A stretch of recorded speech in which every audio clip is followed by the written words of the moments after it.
everybody, today I'm going to be making a bucket that I'll be using to ferment some sake. I also plan on using a similar bucket for purposes of bottling some beer that I've made.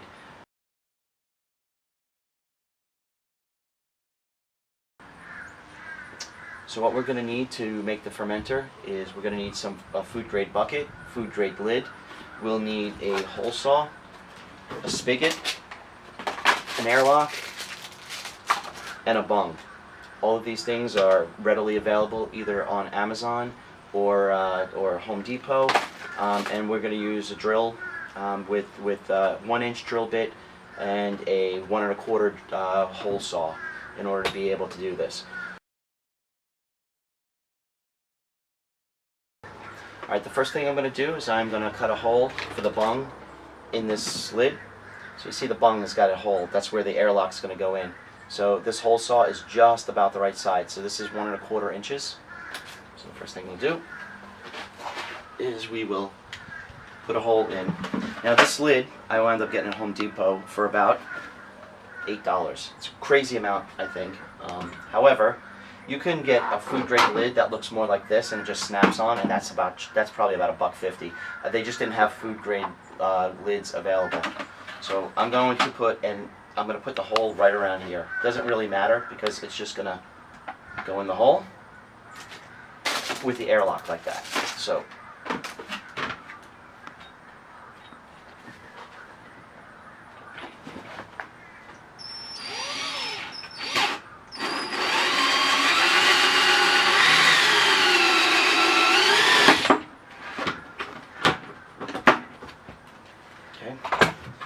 So there you see, we've got a hole.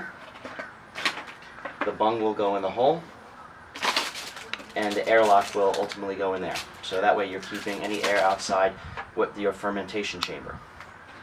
Alright, next I'm going to put the spigot into the bucket. What the spigot's going to be good for is that you're going to have rice and stuff in here, or even if you had beer in here and you want to put it in a bottle, you want to be able to flip it on and off so that you can fill it up. So it will make it easier. It comes with basically a threaded, and you're going to want to put it through the bucket. It's got a washer and another washer, and then you tighten it on, so it's very, very straightforward. The thing that you might want to think about is that if you hold the bucket like this, you're going to have if you put the spigot here, it's going to be bouncing against your leg unless you have it on that side. I think I'm going to put it right in this area so that it's lined up with the handle, so that when I'm carrying it, it's either on the back side or the front side. Okay, the next thing you want to think about when you put in the spigot, since it hangs down like this, you're going to want to have it just at the right height, so set a height. So I think for the purposes of that, I'm going to put this maybe right around this line here. Okay. For that, we're going to use this 1-inch. Right, you see the 1-inch actually is the right size.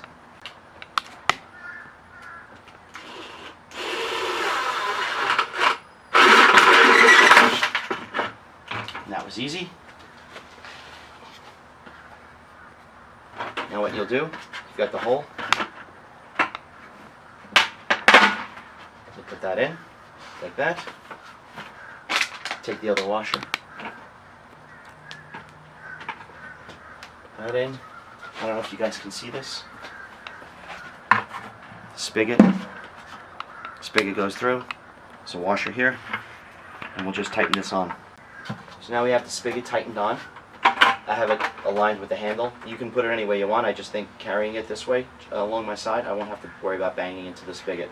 Got the lid with the bung. You can see the bung goes through. That was 1 1/4 inch hole, which is pretty standard. And then this would be your airlock that you push into the hole. And so now you've got a container where you could either put your beer in and then use this to fill the bottles, or you can put your rice in here and this will help empty the sake if you're making sake.